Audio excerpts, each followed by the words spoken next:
Většina lidí je prostě strašně unavená tím, aby se uživila. Naprostá většina populace jako není schopná rozlišit ty informace a co je pravda, co ne, a vlastně typicky se uzavře sama do sebe a nevěří ničemu. A vy jste měl ty záchody, taková ta... No jasně, samozřejmě. V mojí firmě jsem dělal uklízečku. Lídři ukazují směr, jo. A této zemi prostě vize naprosto jako bolestně chybí. Protože jen tak budeme autentiční. Vypozoroval jsem, že většina lidí má problém přemýšlet nad ostatními, natož nad přírodou. A s tímto nezdravým způsobem, někdy i negativistickým mindsetem, se bojím, že jako společnost nedopadneme moc dobře. A důležité slovíčko, které jsem nezmínil, je ta česká společnost. Protože s tím my vlastně můžeme něco dělat. A teď přijde ta dramatická část. Je ta dramatická část. Potkal jsem někoho, kdo přemýšlí úplně jinak. Kdo přemýšlí úplně jinak, něco dokázal. Ne málo věcí. A je obdivován ze zahraničí. Mě přivádíte do rozpaku. Prostě. To je dobře. A mě upřímně, jako malého občana České republiky, moc lidí neposlouchá. Nemám hromadu statků, hodně followerů, tak jsem si vzal posilu. Okay. Dobrý den, pan Martin Hausenblas, moc děkuju, že jste si udělal ten čas. Děkuji za pozvání. Tam se vás tady nebylo. Tak přivádíte každého hosta do rozpaků na začátku, tak dobře. Tak co pak máte na mě, tak povídejte. Mně se líbí, jak hezky jako pozitivně o tom jako přemýšlíte, protože jako podnikatelé někteří nepřemýšlí, jak bych to řekl, nad druhýma. Někteří prostě chtějí jako pro sebe a já jsem někde viděl, že vlastně chcete, aby vaše způsoby byly okopírovány třeba. Vaše firmy, autonomní auta, že to říkal někde, veřejně jste to někde říkal. Jako proč? Jako proč já bych chtěl jako podnikatel, aby mě někdo jako okopíroval? Jako... První, proč jakoby podnikatelé mají potřebu třeba být vlastně do veřejného prostoru a jako jít do nějaké veřejné služby, tak já jsem začal podnikat proto, abych bohatnul a aby byl bohatý, protože jsem si myslel, že bohatý rovná se šťastný. A taky jsem podnikal proto, abych měl všechno pod kontrolou, protože jsem se bál, že protože jsem gay, tak mě by mělo vyhodit z práce. Protože mě už bude 50, tak jsem v jiný době prostě byl, jo, tam to jako fakt reálně takhle bylo. No, a když jako chvilku podnikáte a daří se vám, tak zjistíte, že to vůbec nemáte pod kontrolou, že musíte důvěřovat lidem okolo sebe, protože jinak to nezvládnete. A pak zjistíte, že vlastně v penězích žádný štěstí není. Jako, že hodně lidí, kteří jsou bohatí, tak jsou prostě nešťastní. Takže jsou to jako odlišné kvality. No a pak vlastně říkat, aha, tak jako, a co teď? Jako, že jo? Takže pak najednou řeknete, tak máme dělat další firmu, nebo když se to stalo vlastně, když jsem předal firmu managementu, tak že jsem došel k závěru, že to dělají lepší a že dokážou jít dál, než já bych dokázal. Tak jsem vlastně ustoupil, no, jako žába na prameni, už jsem přestal fungovat a začal jsem jako spíš být podporovatel. A pak máte čas, že jo, nevíte, co se životem, jo, jako co dál, že jo. No a pak vlastně děláte věci, které vám dělají radost, no. A moje velký téma je udržitelnost, jo, aby prostě, řekněme, aby na této planetě se ještě dalo žít, jo, protože problém jako z biologického hlediska je ten, že pro planetu je zcela v pořádku, když lidstvo vymře, ale pro lidstvo úplně ne, že jo, takže říkal, to by byla škoda, no, aby planeta nechytla chřipku a nezbavila se jí imunitním systémem a vlastně po humanitě nezbylo nic, no, a to jako zatím tu cestu jedeme, že jo, takže jsem si říkal, hele, to je něco, co mě zajímá a tím se chci věnovat, takže potom vlastně ty kroky, už je to 16 let, něco takového, takže od té doby vlastně dělám různý skopičiny prostě tím směrem. Tak. Spojujete národ náš jako český, vy máte vlastně ten projekt, já jsem teda navnímal, že máte projekt, že chcete spojit cesty, tedy u nás v Čechách, aby jsme byli ta metropole, kde se lidi dokážou hodně rychle pohybovat. Jo, to souvisí s vizí, protože když se podíváte trošku do leadershipu a do role lídrů, tak vlastně lídři ukazují směr. Jo? A této zemi prostě vize naprosto jako bolestně chybí. Jo? Vlastně v té politice to vypadá tak, že vždycky vize je dožít se dalších voleb, jo? A vlastně kam jdeme? Kam jde tato země? Kam směřuje? Jo? A pokud ta vize chybí, pokud prostě chybí leadership, tak většinou přešlapuje na místě. No a jelikož jsme prostě ve volně konkurujícím prostředí, kde jsou okolo jiní hráči a ty třeba nepřešlapují, no tak ta země potom začne vlastně kulhat za těma ostatníma, začne ztrácet tempo, zadýchávat se, no a pak tady začne nebýt perspektiva, řekněme, a perspektiva je to, co každý člověk hledá. Prostě jestli to pro něj tady je perspektiva nebo není. Když tady ta perspektiva není, tak čím ty lidi jsou lepší, tím snáze jako utečou někam nebo odejdou někam jinam, kde tu perspektivu vidí. A to bych té zemi nepřál. Takže vlastně ta země naprosto vizi potřebuje a většinou, když se třeba v podnikání, když chcete postavit nějaký funkční projekt, tak hledáte něco, co tomu se říká neférová konkurenční výhoda, něco, co ostatní lidi nemají, nebo ostatní firmy nemají, a co vy zrovna máte jako unikátně, protože když na tom postavíte svůj úspěch, no tak potom se to snaží všichni ostatní skopírovat. Samozřejmě všechno, co je úspěšný, se snaží ostatní kopírovat. A jelikož nemají tu ingredienci, kterou vy máte, tak potom ty jejich strategie nefungují. A Česká republika má takovou danost vlastně, a to je její poloha v Evropě. No, já jsem prostě přesvědčen, že ty ústřední vize vlastně a strategie naší země k úspěchu by měly být založeny na její poloze v Evropě. Jo, stát se prostě křižovatkou Evropy, stát se mozkem Evropy, stát se srdcem Evropy. A to je něco, k čemu máme jako předpoklady.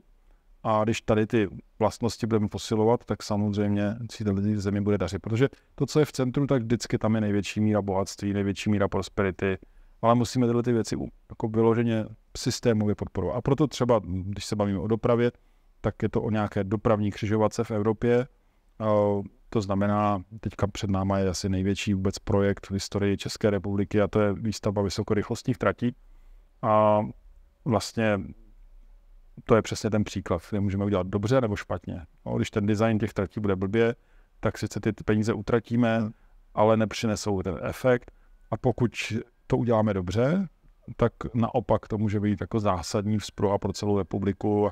A vlastně, jako kdyby za mě bylo, no, tak a to, co já nesu do toho veřejného prostoru, tak chci, aby se to postavilo rychle, a to znamená do 10 let, v kompletním rozsahu, aby se propojily všechny zahraniční metropole v okolí nás, což je Mnichov, Drážďany, Linec, Vídeň, Bratislava, Krakov a Vroclav. Uh-huh.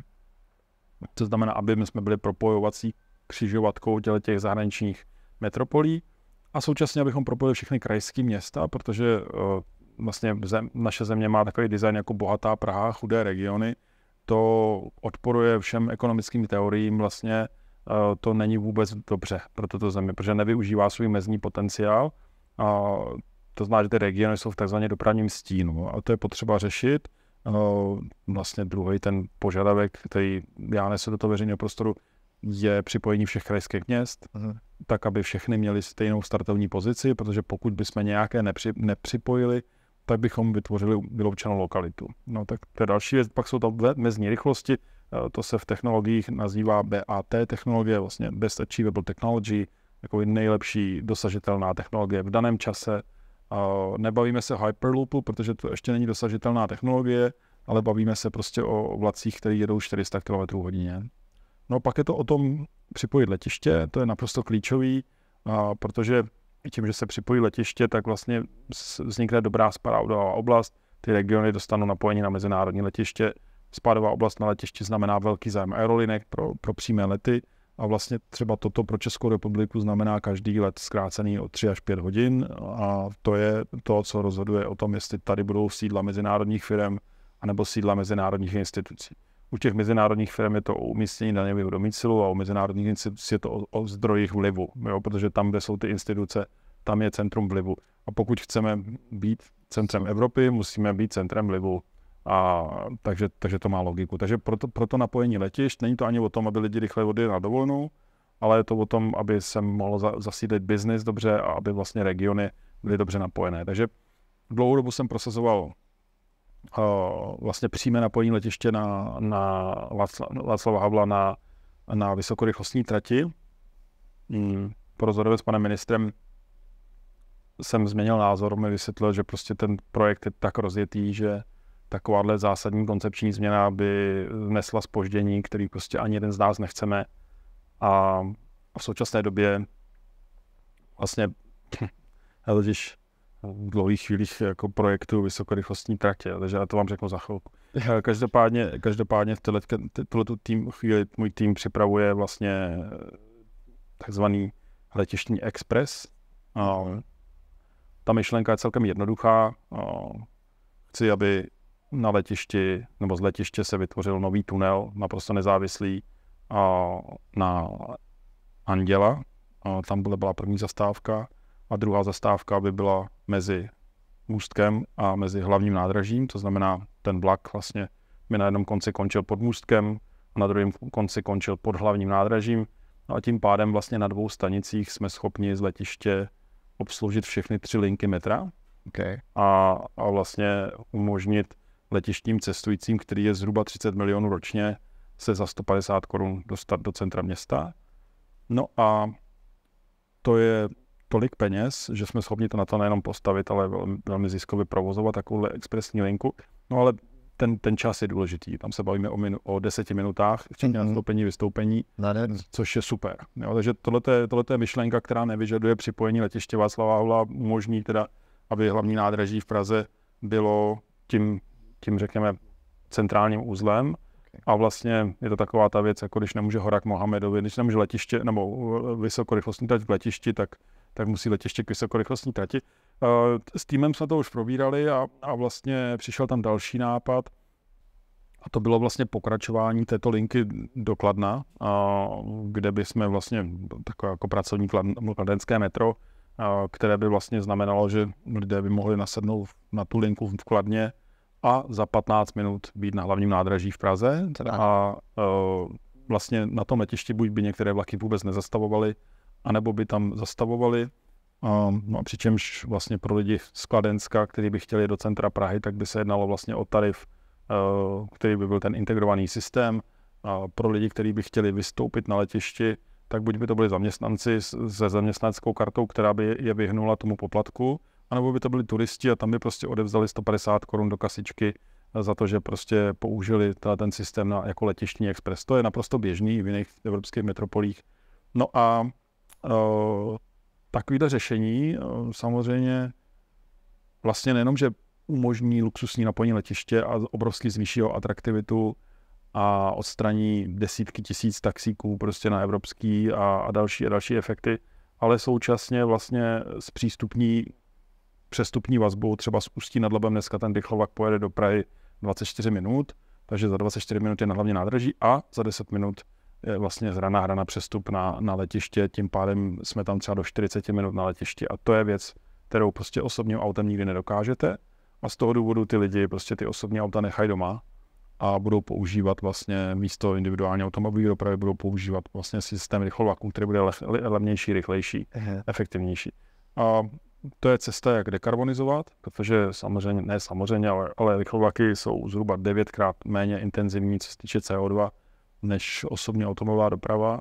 A znamená to taky, že ty lokální trati dneska, které jsou využívané těmi vlaky, vlastně se uvolní, protože lidé budou cestovat po vysokorychlostních nových tratích a na ty stávající tratě, které jsou mimo jiné nejhustší v Evropě, se může přesunout vlastně nákladní doprava, což je cesta, jak odstranit nákladáky z dálnic a vlastně dramaticky snížit emise v dopravě. Takže to je jako nějaká vize.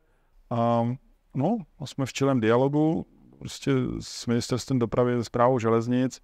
A vlastně já jsem dělal náměstka v Ústí nad Labem, měl jsem na starosti strategii a dopravu. Takže jsem u toho projektu byl, když se mi v roce 2015 podařilo přesvědčit ministerstvo dopravy, že by v Ústí měla být zastávka rychlovlaku v centru města. No ale pak vlastně jsem odešel z té politiky, začal jsem, že čekáme rodinu, tak jsem říkal, nemůžu to dělat dohromady, ale viděl jsem, jak ten projekt se chruje prostě do problémů. Takže jsem nakonec řekl, OK, tak zapojím svoje soukromé peníze a a vlastně přinesem do toho projektu něco, co tam doposud nebylo, a to je to, že vlastně dneska Správa železnic je procesně řízená organizace, která neumí participovat, prostě neumí se bavit s lidma. Ona prostě většinou opravuje nějaký úsek trati, a když dělá nějakou novou, tak je to prostě velká věc. Jo. Teďka se bavíme o projektu, který vůbec nemá obdoby, to jsou prostě jako tisíce kilometrů tratí, že jo. To není jen tak prostě. Takže tam nejsou ty zkušenosti, no a výsledek je ten, že tam nefunguje dialog mezi obcema a mezi SŽ. Komunikace. A my jsme vlastně, a ty obce nejsou schopný formulovat své požadavky takovým způsobem, aby to SŽ tomu rozumělo, a SŽ neumí dobře komunikovat s těma obcemi, ale že potom jsou tam dva tábory, které spolu bojujou, a výsledek je ten, že se nic nestaví. Jakoby, jo. Takže já jsem říkal, OK, tak já bych tam mohl jako dát dohromady ten expertní tým, mohl bych dát dohromady projektové řízení, mohl bych dát dohromady participaci. Tak to jsem udělal, zaplatil jsem to a vlastně jsme vyprojektovali trať z Boušovic nad Ohří až na hranice, a to v participaci se samosprávama. Ta trať je o několik kilometrů kratší, je asi o 6 miliard levnější, poskytuje lepší parametry všem dotčeným obcím, a to, co je hlavní, je, že vlastně dneska u naprostý většiny těch obcí je podporována. No, a to je vlastně stav věcí, který je teďka aktuální, a pan ministr se k tomu postavil velmi, velmi dobře a řekl, že prostě pokud máme průchod územím, tak je to něco, co tomu projektu může pomoct. Takže dneska jdeme ruku v ruce a vlastně už dáváme dohromady týmy Správy železnic a náš, aby vlastně vznikla nová varianta, která už bude prostě průchozí i přes Správu železnic. No a cílem je vlastně co nejdříve prostě dát dohromady průchod krajinou a vlastně zrealizovat tohoto řešení. Já teda, je to neuvěřitelný projekt. Mě zajímáte přímo jako vy, jako člověk. Taková ta člověčina. Jak to jako funguje v tom způsobu ten otevřený, open-minded, to myšlení, který vlastně, kde jste to jako přímo vzal a jak ty lidi na to reagují, když vlastně někam přijdete a říkáte, že chcete jako doopravdy pomáhat. Bez toho, aniž byste měli z toho, jako samozřejmě potřebujeme profit. Pro to okolí je to strašně pro mě podnikatel nové generace, když to řeknu, a někdo člověk, na kterýmu záleží na ostatních, což se jen tak jako nevidí. Ale já si myslím, že hodně záleží na tom, jak ty peníze vyděláte. Jakoby, jo. Jsou dva druhy, že jo, prostě jsou takový ty podnikatele, co třeba ukradli chemičku a pak jako na tom vyvařili Mailand a vlastně nemají nikdy dost. Ty nejsou nikdy na zasecení. Mm-hmm. A to nejsou podnikatelé, to jsou prostě podvodníci. Jo. A pak jsou lidi, kteří začali prostě mít tím záchodu a vypracovali se krok za krokem, a ty většinou jsou skromný a většinou vlastně jako jsou zocelený, jo, a saturovaný. A ono jednoho dne prostě přijdete na to, že jako fakt jako nepotřebujete víc. Jo, třeba, že vám to vlastně nedělá radost, že? Jo, takže třeba pro mě celá ta část toho života je o službě, to znamená, já to nazývám kontinuální štěstí, jo. Vše, jak má být, a vlastně co dělám, mě naplňuje štěstím, jo. A když mě to dělá dobře, prostě, jo. Takže když mě to nebude dělat dobře, tak to dělat nebudu. To je úplně jednoduchý, prostě. Jo, a když mě to tam jako pouští, tak to jdu dělat, a když mě to tam nepouští, tak to nedělám, jo. A jestli to zrovna má tuhle formu teď, no tak dobře, no. A jestli to zrovna nemá tu formu, tak řeknu, já mě už to nebaví, jak já jdu domů, neschál. S Bohem, že jo. Takže tak to je a není to žádná jako rocket science. Prostě. Abyste měl ty záchody, taká otázka. No jasně, samozřejmě. V mojí firmě jsem dělal uklízečku. Než mě lidi vysvětlili, že když dělám uklízečku, tak prodávám svůj čas za 50 Kč na hodinu. Tehdy to stálo 50 Kč na hodinu. Takže vlastně, já vlastně mám dělat tu práci, která má tu hodnotu, že jo. Tak to já nemůžu dělat, protože máte čas 24/7, že jo. Máte čas, víc nemáte čas, takže když outsourcujete ty činnosti, které mají nízkou hodnotu, tak vlastně zvyšujete svoji průměrnou hodnotu, protože děláte tu práci, která tu hodnotu má. Vy se tomu trošku vysmíváte, co jste řekl, nebo to myslíte jako opravdu vážně? No samozřejmě, myslím úplně vážně. Jo, to bylo takový, že mně se jako líbí, jako... Já jsem hrozně rád vystavil faktury. Já jsem měl dluhy, že jo, do dneška mám dluhy, to je dobře mít dluhy, ale zrovna v době, kdy je vysoká inflace, ale každopádně já jsem měl takový strach, abych to zaplatil, protože moje maminka vlastně mi zastavila svůj rodinný dům, aby mi půjčili v rozvojové bance prostě peníze do podnikání, a já jsem měl strašný strach, že to je zaplatím. To by 2 miliony korun, jenže to je 90, že jo. Jako to strašný peníze, prostě jako dneska 20 nebo něco jako strašný balík. Aha. No a já jsem měl strach, že jo. No tak jsem hrozně vystavoval faktury. No a úplně jako peníze jsou na cestě, že jo. No a pak se to asi zase došlo, že to je vlastně práce, kterou nemůžu dělat prostě. Že musím dělat práci, která má hodnotu. No, protože tam vytvářím tu přidanou hodnotu, podnikatelé vytváří přidanou hodnotu. Ale to jsme odběhli. Lidi, kteří přišli ke svým umění poctivou prací, tak se zásadně liší od těch ostatních. A dneska je tady celá řada. Já si myslím, že mluvíte o podnikatelích nové generace.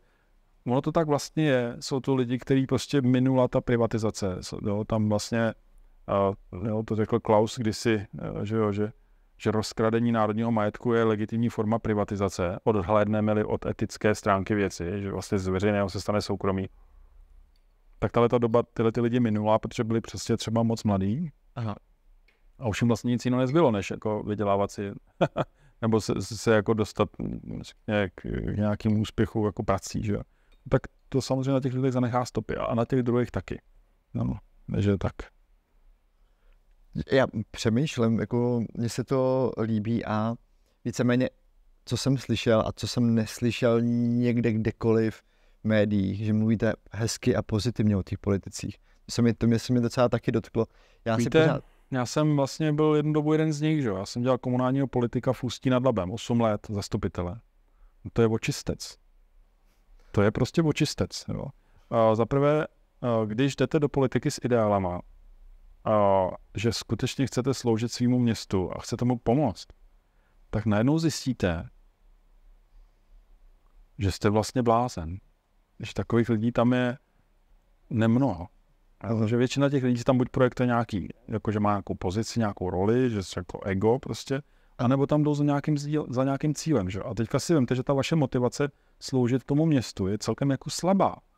Protože když tam jdete třeba abych tady ukradl nějaký pozemek, nebo abych tady získal nějakou zakázku, no tak tam máte jako jasný důvod, proč do toho jdete, že? A jdete přes mrtvole, jdete si zatím, jakoby, jo. Když tam máte vágní službu, tak vy prostě přijdete z té práce a vždycky se přijde ta otázka, mám já to zapotřebí? Máme já to zapotřebí, že nejsem se svým mužem, že nejsem prostě doma, že jsem na nervy, jo. A ta otázka se furt opakuje, takže vlastně vy platíte strašnou cenu za tu službu. A na druhou samozřejmě, když třeba podařilo se nám zakázat hazard v Ústí nad Labem, tam bylo 86 heren, že? To bylo obrovský průser, prostě to městě. Tak když takováhle věc se stane, nebo když se podařilo prostě tu vrtku jako dostat do toho centra města, co se s tím městem sakra stane, když bude 24 minut od Prahy? No vybouchne samozřejmě, bude úžasně, jako prostě přijdou peníze do toho chudého města, to město je chudý, že jo. No tak jak se řeší chudoba? No s bohatnutím se řeší chudoba, že jo, to logicky prostě, takže najednou tady ty kroky vám potom dávají nějakou satisfakci, ale ta satisfakce, to jenom vy víte, co jste udělal, že jo. No, vy to víte, on to tam prostě druhý den takhle zavřete, tam není žádný vděk, nikdy, ani já jsem tam nikdy nehledal. Takže je to velmi slabá motivace. No a samozřejmě, když jako jste náměstek, nebo primátor, nebo ministr, tam prostě fouká. Tam vám jdou všichni po krku samozřejmě. A to není tak, že vy máte úřad, který vám pomáhá. Ne. Vy dostanete volant, všichni vidí, jak ho držíte v ruce a vy s ním zatočíte a ten volant vůbec nejde pohnout. To nezatuhlej prostě. Jo, protože ty lidi, kteří to řídí, jsou pod váma. Já si pamatuju, jak jsem přišel na magistrát a pan tajemník mi řekl, tak vás tady vítáme, pane náměstku. Já jsem vás chtěl jenom upozornit, že jsem zažil 14 primátorů. A víte co? Zažil i 15. Jo. Já říkám, tak to, pane tajemníku, to vám přeju hodně štěstí. Tak to se těším na spolupráci. No, tak to tam je. A já to... Takže respekt. A samozřejmě dneska to je tak, že vlastně, ještě se tím, když jdete do té politiky, tak vy se nějak jako profilujete. A teďka ty lidi zvolej ty vaše kolegy, že jo. Ale oni vždycky volej ty sobě podobný. No, to znamená, že v tom zastupitelstvu nebo někde se prostě z té společnosti vyprofilujou ty archetypy těch lidí, kteří odpovídají té společnosti. Prostě. To je strašný, no. A teďka vlastně co, že jo? tak první je, že já jsem bílej, vy jste černý, že jo. Tak takhle jsem šel do politiky, rudej hadr a já to jdu zachránit, všecko, no prdlajs. To vůbec tak není. To vůbec tak není, protože když potom s těma lidma vše posloucháte, tak najednou říká, aha, on ten svět vidí ale úplně jiných barvách, on to vidí úplně jinak prostě. A vlastně pak jsem si uvědomil, že to jsou moji kolegové. A na rozdíl od soukromé firmy jsem si je nevybral. Byli mi vyžrebováni, jo. A já je musím respektovat, protože oni mají mandát. No, a moje práce byla vlastně vést s těma lidma dialog a hledat to řešení. A to je prostě práce politika. Jo. A důležitý je vlastně se jako tam ty kavulus prostě neskurvit, protože to je velmi snadný. Jo, že vlastně jak jste obklopený různýma lidma, tak najednou to je jako když máte lodičku na moři prostě a jdete na sever, plujete, že jo, a takhle na vás trošku jako ten vítr malinko jako fouká a najednou jste na severovýchodě, na severozápadě ani nevíte jak. Jo, a už vás zajízlík, ani nevíte jak, musíte si fakt dávat pozor na tyhle ty věci. Jo. Takže je to velká zkušenost, ne? A jako respekt, jo, respekt. A zrovna ten ministr dopravy, to je jako respekt. Zeptám se, protože já vím, že jako jeden člověk můžeme udělat hromadu věcí, ale bez těch lidí, aby jsme se někam dostali, aby nás bylo víc, tak se nikam jako nedostaneme. Spíš přišlo, jestli ty lidi se kolem vás jako mění. Že ty mě jako mě tak působí, že vlastně říká, že ten člověk je tou inspirací k těm ostatním, kteří mají to světlo na konci tunelu. Tak jestli něco takového vidíte kolem sebe. Tu politiku, já jsem tam našel, potom potkal spoustu skvělých lidí. No a to nejenom jako v té skupině toho hnutí, který já jsem zastupoval, ale i v jiných různých. Vlastně ty lidi jsou, myslím si, že ty partaje jsou vlastně úplně jako na obtíž, jo, že stejně děláte s lidma. Jo, takže to je hodně zajímavý. A co se týče toho okolí, no tak já se vždycky dívám na to, co můžu ovlivnit, jo? Co mám ve sféře vlivu. Když na tím mám vliv, tak to můžu změnit. Jo? Takže já jako neříkám, kdo by co měl dělat, ale vždycky se starám o to, co mám jako před Prahem. Ono většina lidí ráda uklízí před cizíma Prahama, jo? Ale jako před svým ne. Jo? Já to mám úplně obráceně prostě. Takže dneska to je takový, že vlastně si dělám, co chci. Mhm. Já si dělám, co chci. Prostě, když to považuji za správný, tak si zatím jdu a použiju prostě nástroje legitimní, který vedou k tomu, že se to potom třeba podaří. Jo. A vlastně je ta radost z toho je mi vlastně jedinou odměnou. No. Mám radost. Jo. Za mnou chodí spousta lidí, třeba startupů, poradit se nebo konzultovat. Nechcete, že byste do nás investovali a nechcete podílet. A říkám, na co já potřebuji, já to nepotřebuji. Prostě já budu mít radost, že se vám daří. Jo. A přijďte za rok a jako pojďme, až budete tolik zákazníků, přijďte zase. Jako, už budete v tom místě, kde potřebuji, abyste byl a pak si máme o čem povídat, že co já vám mám dneska víc říct. Prostě běžte to udělat, pro boha. Jako, jo. Takže takhle to funguje a ta odměna je vlastně dobrý pocit. No a v finále, hele, jako vy se každý den stejně jako probudíte, než teda zemřete, že jo. Jako, tak se prostě probudíte a večer jdete spát a říkáte si, jaký to byl den. Jo? A dneska mi 2,5 říká, že jo, prostě dnešek, můj oblíbený den, jo? Tak jako se staráte o to, aby ten den měl, aby byl dobrý. A to je celý, jo. To jako není nic jiného.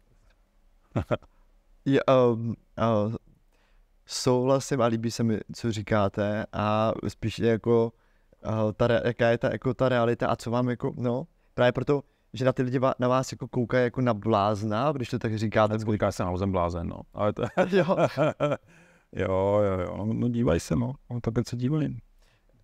Vždycky říkám, že já nemám jako popisu práce pečovat o psychické blaho přihlížejících, jako to není můj popis práce, jako si dělám zvoje a hotovo, že jo. Jako co já mám co řešit, co si kdo myslí, prostě to je jedno. Jo, je to hezký, jako že vlastně máte, já pořád jako vidím, že máte tu sílu, jako odkud, jako, já bych to asi, jak tomu nemám co říct normálně, co teď říkat, tak jste mě prostě jako totálně jako uzemnil v tom, že takhle by to asi jako mělo být a víceméně, když to ještě řeknu, no. Víte, většina lidí je prostě strašně unavená tím, aby se uživila. Vlastně jako stráví celý den prací, aby prostě si zajistila živobytí, rozumíte? Jo? No a když jste jako zaměstnaný, tak nemáte čas jako přemýšlet o životě a dělat věci, které považujete za důležité. No jo, ale já už jsem jako 20 let nezaměstnaný. Já nechodím do práce, já jsem prostě tu firmu nějak jako vybudoval, to Malfíny se jmenuje, že jo, potom teda Liftago. A tu firmu vybudujete a jednoho dne zjistíte, že čím méně tam jste, tím líp. Že vy vlastně jako překážíte. Já jsem příliš inovační. Ta firma komunisticky potřebuje čas na práci. No, nemůže furt poslouchat nějaký nový vymysly, blbosti. Ne, říkají Martine, super, zastav v lednu. Čau. Co čau? S Bohem. Řekni mi, co chceš dodat za peníze na konci roku, kde chceš být. Jasně, dohodnuto s Bohem. Nechoď sem. Jo. Dokonce bývalý ředitel mi říkal, ty se bavíš s mýma podřízenýma, nedělej to. Nemám vliv. Ty jsi majitel, to přebiješ. Jak já mám řídit, když ty jim něco říkáš, tady kvákáš do hlavy prostě. Druhý den opět si hovořil s mými podřízenými. Mám přesné informace. A třetí den, jelikož jsi můj nadřízený a nemohu tě potrestat, tak tě pouze informuji, že kdokoliv, s kým si pohovoří z svých podřízených, bude okamžitě propuštěn. Hezky. Pokud se ti to nelíbí, tady máš klíče, říct si to sám. Říkal, tak to je drzej, že jo. No, měl pravdu. Dneska ten chlap prostě měl pravdu a vlastně mi vysvětlil, že když tu firmu předáte, tak tam fakt nemáte co dělat. Takže dneska mám takový oblíbený přístup, říkám tomu režim dobré tchyně. To znamená, že nechodím moc často. To je zásada číslo 1, že jo. Dopředu se ohlásím, jo. Nemám klíče od bytu, mých snachy, že jo, to taky nedělá dobrotu. Takže nemám klíče od firmy, nemám přístup na účet, nemám nic, to nemám prostě. Jo. Jediné je valná hromada a pak je takové jako příjemné povídání u vínka, bych to tak nazval, s managementem. A to jsou dvě metody, jak vlastně jako pracuju s tou firmou, a to vám nezabere moc času. Takže vlastně většina lidí je zaměstnána, že nemá čas dělat věci, které bych chtěla nebo cítila správně, protože musí dělat něco, co vydělává peníze. Já jsem to měl tak, že jsem prostě vlastně seděl doma a říkal, co já budu dělat. Tak asi to, co mě baví, ne? Přece když máte volný čas, tak nebudete dělat to, co vás nebaví, ne? A co vás teda baví, když to tak jako, aby jsme to trošku odlehčili? Ale takový... moje téma je udržitelnost. Jo. To znamená dát nám, přispět tomu, aby jsme měli trošku víc času na zmoudření. Protože zatím se nechováme moudře. A dělám to zase tak, jak jsem říkal, zametám si před vlastním prahem, takže jsem zkusil třeba udržitelný dům mých rodičů, to se moc nepovedlo, bylo to příliš komplikované. Pak nějaký další domy. Teďka vlastně Malfíny je udržitelná firma, takže zase soběstačná, odpady, energie. Začínáme působit na ty dodavatele, tam je velký vlastně, že reklamní textil. My prodáme 100 000 tyček za den, jakoby, takže to je prostě, to jsou kamiony, a to vyrábí jako desítky tisíc lidí, prostě, to je obrovský konglomerát, jo. A samozřejmě bavlna není nic ekologického, to znamená, když uklidíte si sám u sebe, abyste mohl být, že v leadershipu začínáte vždycky u sebe, jdete příkladem, jo, tak potom můžete začít vlastně působit na ty dodavatele, že? Já tomu říkám dobrým slovem a namířenou pistolí dokážete víc než dobrým slovem. To mám taky od toho manažera. No to tak je? To tak je? Jo, jako určitě mi vyhovíte, že jo? A ta pistole jsou ty peníze. Chcete naše peníze? Chcete, aby jsme od vás nakupovali? Tak my máme podmínky. Splňte je, my budeme rádi obchodovat. Compliance, krásná věc. A každý rok trošku utáhnete šroub, vždycky po půl otáčky. No a vlastně za 10 let jste úplně někde jinde, že jo, v požadavkách na výrobu a tak. A tím můžete měnit celý dodavatelský řetězec. Velmi zajímavé. Takže dělám tohleto, no a to jsem říkal, tyjo, tak super firma, co kdyby jsme změnili celé město? To by bylo hezký. Tak šup, veřejná služba, čo? A to byla doba prostě, kdy tam ta Odeska jako kradla prostě úplně nehorázně v Ústí nad Labem, bylo to příšerný, že jo, to bylo, já nevím, Oulický, jestli vám nevím to jméno, asi jsem nedošlo, ale mafián takovej, dneska už takový padlý hvězdy jsou to. A bylo to takový divný město, rozkradený, vlastně zbavený veškerého majetku a bylo tam řada romantiků, no, a ty se spojili okolo toho hazardu a okolo činoheráku, protože v Ústí došlo k uzavření činoheráku a tak jsme jim pomohli to zachránit. No a najednou jste v politice, no. No, že, dobrý den. OK. Tak tady musíte být v 8, pane náměstku. A já říkám, to ještě spím, že jo, no, že to takhle bylo. No a teďka vlastně, to je zase další věc, to je ta celá země, že jo, vize pro Českou republiku, to je velký téma, prostě. Myslím, že rezonuje na řadě úrovní. Když se podíváte na růst HDP Česka, prostě v porovnání s Polskem, jako my máme velký problémy. Tato země má velký problémy a ten hlavní problém je vize. Jo. Myslím si, že teďka máme velmi šťastnou konstelaci, jo, a protože taky jsme mohli mít vládu složenou z ANO a Okamury, že jo, to, co se mohlo stát. A já nemyslím, že ta vláda jako dělá jako úplně skvělou práci, ale na druhou stranu, zejména v oblasti Ukrajiny, zejména v oblasti prostě to překonání té krize, jako podle dobrou práci. Myslím, že to není bez ztráty kytičky, ale určitě jsem radši, že to takhle je. Ale a teďka máme jako skvělého prezidenta, že jo, sakra. Jako to je časování. Prostě, a tyhle ty lidi, jako za prezidenta jsem nesmírně rád a myslím si, že se otvírá možnost, že by tahle země mohla vyrazit cestou vyhledání, nalezení vůbec svojí vize, co dál. Jo? Protože když vy se jako mátoříte po světě a nevíte, co se sebou, jo? Tak co se vám stane? Stanete se úspěšným? No ani náhodou. Ani náhodou se nestanete náhodou úspěšným. To musí být nějaká strategie k tomu a musíte to chtít a musíte zatím jít. Že? A ta dohoda tady není v Česku.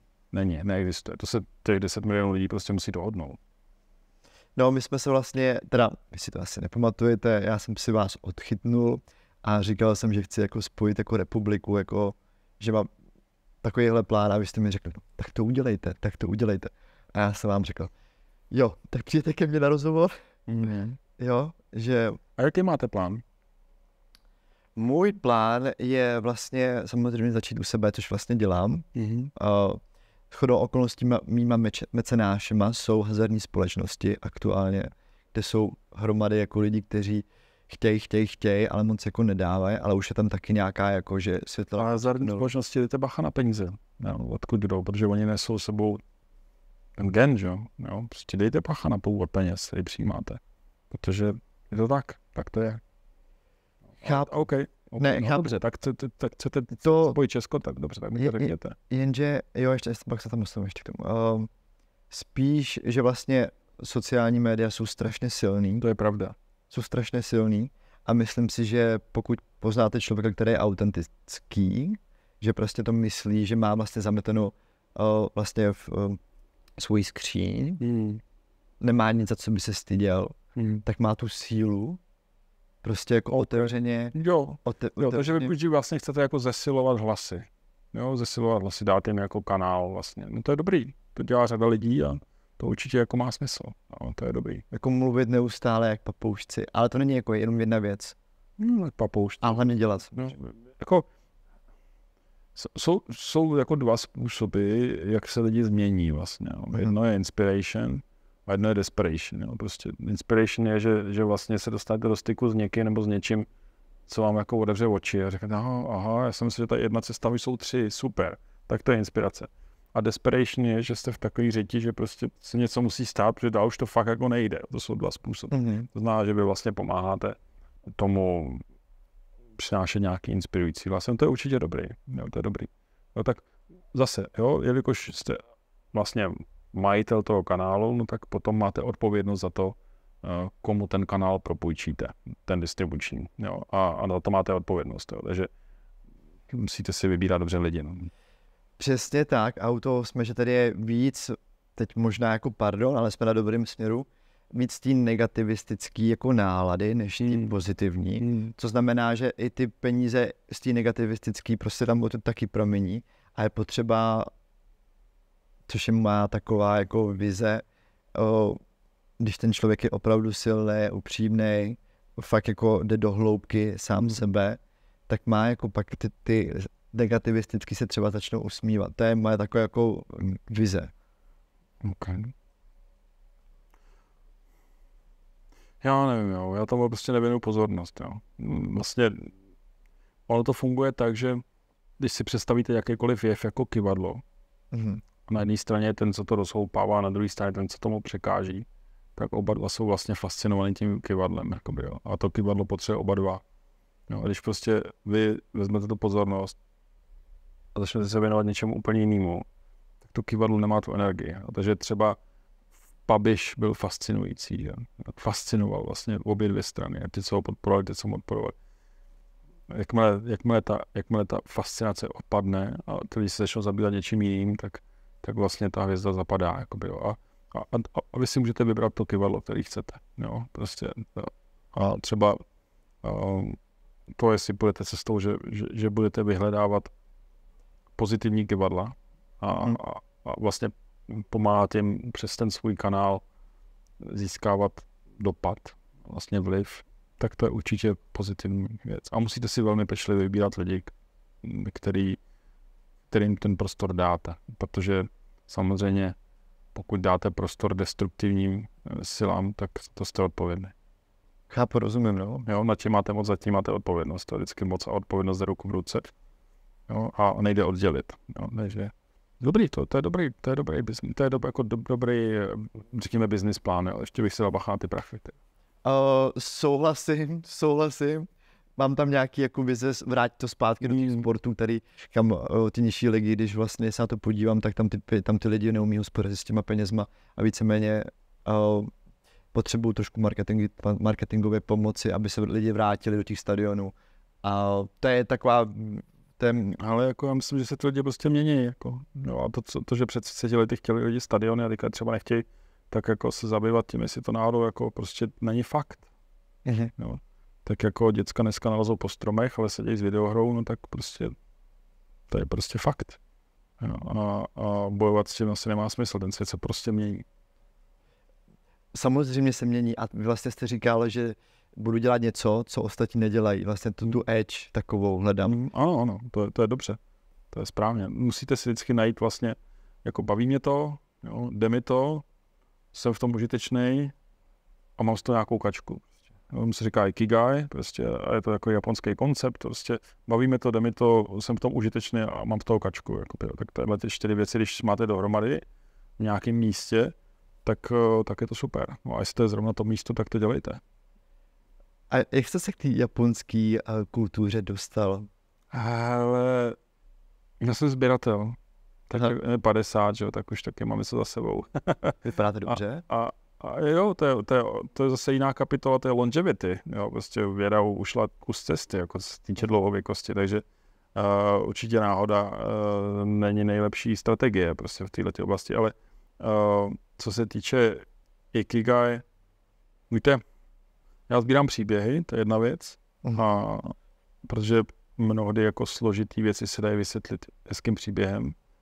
A druhá věc je, že mě zajímají principy, jak věci prostě fungují. Protože když víte, jak věci fungují, tak dokážete předvídat, co se stane. Jo? A když jste podnikatel, který ví, co se stane, tak pravděpodobně budete úspěšný. Pravděpodobně, ne vždy, ale pravděpodobně.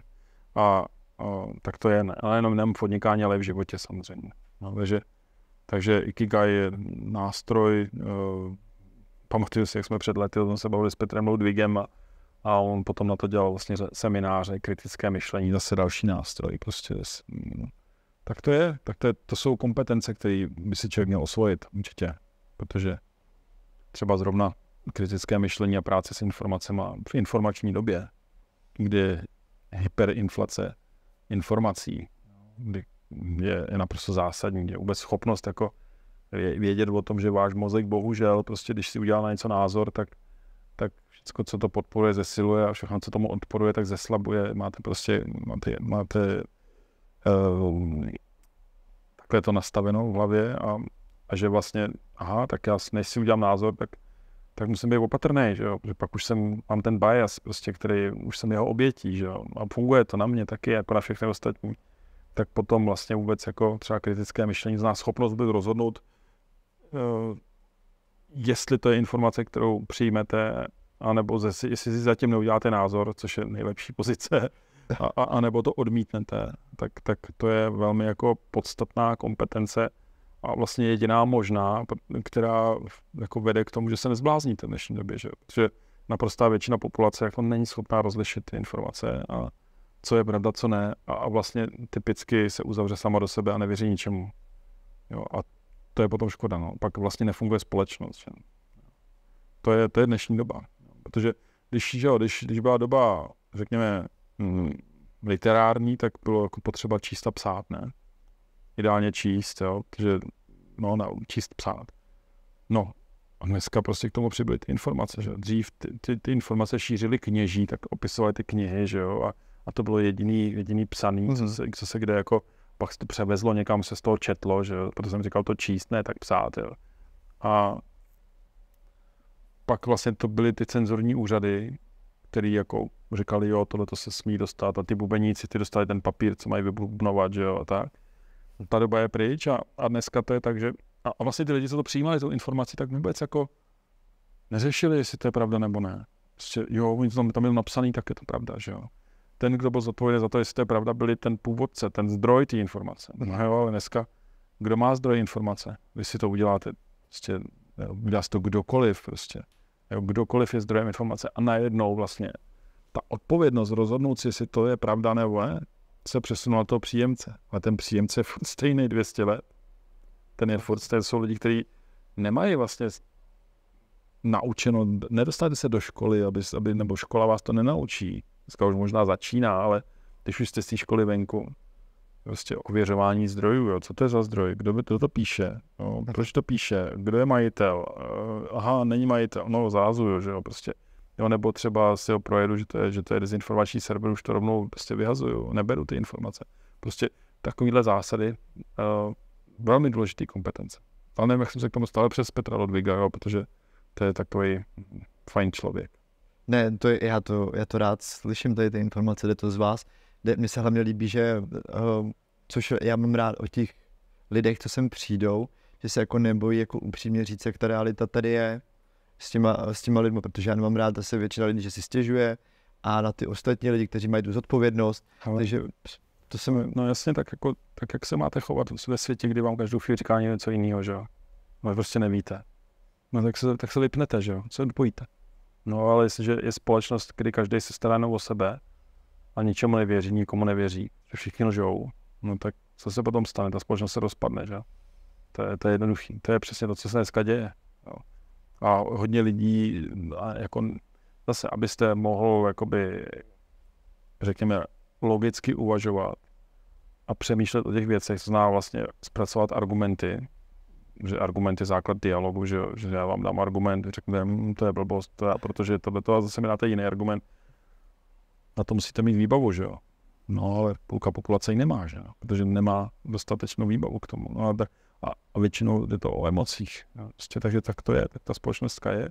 A ještě tady taková sranda, že v minulosti, když jste prostě, tady se občas vidí, prostě, že ta kamera to hrozně zesílí, jo, ten distribuční kanál, tam je nějaký exot, tam je jich 10, prostě vezmu si mikrofon, něco vyřvává a už se myslí, že to je nějaký mainstream, no tak v minulosti, když jste byl takový blázen, tak jste přišel do hospody, se dostal přes držku, šel jste domů a příště jste si to rozlišel, že jo. Dneska se spojíte na Facebooku prostě s bandou dalších, jako, a utvrdíte se navzájem, že to je pravda a vlastně funguje to jinak. To je jiný svět. To je. Že ztrácíme tu vnitřní jako identitu toho člověka, jako svojí, jakoby svůj názor, že nemáme, že všechno je jako povolený až moc možná, nebo... To nemůžete zakázat. Tam vlastně ani to nejde udělat tak, že tak teďka všem lidem to nakáže. No ne, jako za prvé vy za ty lidi nemáte odpovědnost. To ne. Máte odpovědnost za sebe. No, takže bych doporučoval vrátit se k sobě. No. A já vám říkám, jsme v informační době. To znamená, že potřebuji umět číst, psát a pracovat s informacemi. Teď dokonce už jsme nově i v době umělé inteligence, že? Takže potřebuji umět číst, psát, pracovat s informacemi a využívat umělou inteligenci. Minimálně. To jsou 4 základní kompetence, které teď je potřeba umět. Jo. A abych uměl pracovat s informacemi, potřebuji kritické myšlení, okamovou břitvu a kontrolu zdrojů. Minimálně 3 základní drobnosti, které potřebuje člověk pochopit a aby vůbec jako se v tom chaosu vyznal. No. A pak máte jako větší, neříkám, že máte zdravou hlavu, větší pravděpodobnost, že máte zdravou hlavu, no, se nezblázníte, umíte střídit, umíte jako najít nějakou pozici a nejste prostě smíkaný zleva doprava A že jo, vy máte odpovědnost za sebe, jak se postaráte o sebe. No to víc nic nemůžete udělat. A pak to můžete třeba říct jiným lidem, a jestli mi to chtějí udělat stejně, tak to udělají. Budou se muset vzdělat. Já ještě to mám trošku jako jinak, jelikož vlastně do budoucna bych chtěl být jako otcem. Tak pak doporučuji, a tak ty chci být otcem. vlastně čekáte. Ano. Takže doufám, určitě věřím, že to dopadne dobře. Přeju vám to. Že tam ta zodpovědnost pak někdy jako ten otec má jako zodpovědnost za ty ostatní v té rodině. Je bláho. Když vám říct, že to je prostě novinka, protože já jsem to v minulosti měl tak, že jako, že jsem vlastně se ničeho nebál, nikoho nebál, protože jsem říkal, no tak už mě někde přihrál do pankejtu, no a co, jako prostě. Tak jsem to takhle měl, jako, že jsem se vlastně ničeho nebál. A teďka zaprvé mám muže, kterýho naprosto miluju, prostě, a vlastně už 5 let. A prostě já se o něj bojím každý den. A teďka vlastně jsme přes náhradní mateřství ve Spojených státech, prostě čekáme chlapečka. Ještě nevím, že mu už je černoch, tak nevím, jestli bude černý nebo bílý, to se ještě uvidí, jako to nevíme, fakt to nevíme, ale je to tak, že vlastně to dítě se ještě nenarodilo, já už se o něj bojím, jo. A vlastně, když se bavím s jinými rodičemi, říkají, hele, až budeš mít děti, když se budeš tak bát, prostě. A já už jsem úplně posranej, jo. A najednou je to tak, že vlastně můj společník, se kterým jsem budoval Malfiny, no mě ale les na nervy, jako strašně dlouho, jo. Prostě říkám, ty jsi takový posera, prosím tě, a ty vůbec žádný riziko podnikatelský a tak.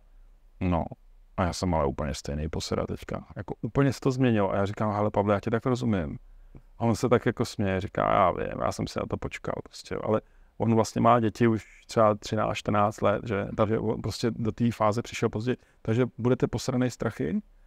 Řadu věcí, prostě já dneska nejsem ochoten níst riziko jako předtím, vlastně mám daleko jiný risk profile prostě a dělám spíš jako menší věci a vlastně si uvolňuji ruce, proto jsem šel taky z politiky. Jo, ale víte co, šel jsem z politiky a zafinancoval jsem prostě projektování. Že? Teďka jsem zafinancoval vznik think tanku, který se jmenuje Puls, který zvedne tu myšlenku české jako energetické, datové a dopravní křižovatky. Jsem vůbec nemluvil o té energetice, kdybyste chtěl, tak to já budu moc rád. Já se skončit. Mě se zajímáte vy, jako vím, že máte ty projekty, ty lidi si ty projekty najdou, určitě, když budu jako, když se zajímal přímo jako vy, jako člověk, jako jak působíte a autorita pro ostatní a inspirace pro ty vaše lidi, kteří vás sledují. To já nevím, jaká autorita jsem, to já nevím. Tak jako, ale víte co, každý si může myslet, co chce, tak jako lidi, co to baví, tak prostě lidi, kteří si myslí, že tato země potřebuje nějakou vizi. Protože, hele, tato země byla na vrcholu 3krát. Minimálně. Za Přemyslovců určitě prostě. Za Karla IV. Určitě. Prostě. Za první republiky určitě. A to prdele, proč by se nemohli být po 4. A proč bychom nemohli? Jako, a proč ne? No tak ale dobrý, tak se pojďme ale bavit. Jako jak to zařídit, jo.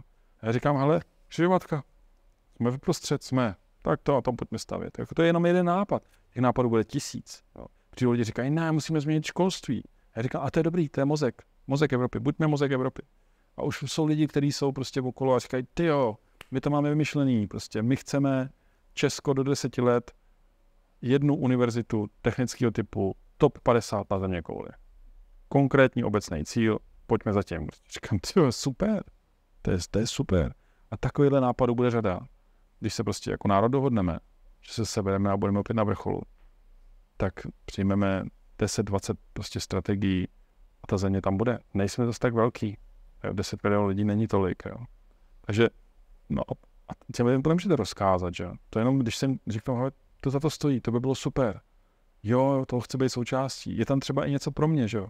On se říká, když vedete dialog s lidma, tak každý by u stolu měl najít svůj namazaný chleba, že jo. Prostě každý člověk z toho musí něco mít. Jo. A já jenom si myslím, že jako ta doba přešlapování a fascinace prostě, jestli, co to byl Babiš, Čapí hnízdo to bylo, a co jsme ještě byli fascinovaní. Pak ten Okamura, ne, zase jako, co tamhle řekl a co tam, mě to vůbec nezajímá, ten člověk, rozumíte? Prostě já se chci dívat dopředu. Tak buď budeme takhle se hrabat v blbostech, anebo se prostě podíváme, co s tou zemí uděláme. Protože, hele, když to neuděláme my, ty ostatní okolo to určitě udělají. Přesně tak. Já moc děkuju, takže ta naděje tady je. No jasně, naděje. Neumírá nikdy. Děkuju. Tady Heisenblas. Moc jsem rád, že jste přišel. A rozloučím se tady s diváky, nebo rozloučíme. A bylo to hodně inspirativní od člověka, který už má něco za sebou a ještě před sebou. No dáli Bůh to nikdy nevíte, že jo? Takže vlastně přeju i jak vám, tak i vám, ať to všechno dobře dopadne a ať my se tady máme dobře. Takže děkuji za váš čas a přeji hezký zbytek dne. Nashledanou. Já moc děkuji za pozvání a přeji vám všem všechno dobré.